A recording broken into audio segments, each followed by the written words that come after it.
क्या भाई, मेरा टीवी खराब हो गया है। देखिए ना भाई, इसमें लाइट ही नहीं आता है। लाइट नहीं आता है? हाँ।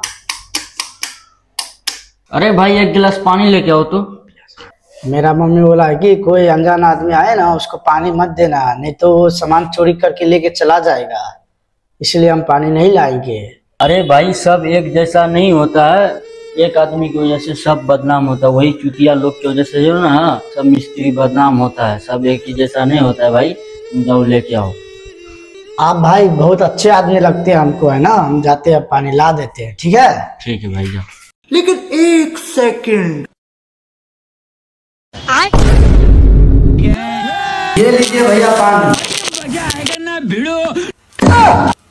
ये भी चोर निकला साला, हमको लगा ये अच्छा आदमी है लेकिन ये भी चोर निकला साला। खुदा करे वही टीवी के नीचे अंदर छप के मर जाए साला। भारी मिस्टेक हो गया। ये लीजिए भैया पानी। हक साला।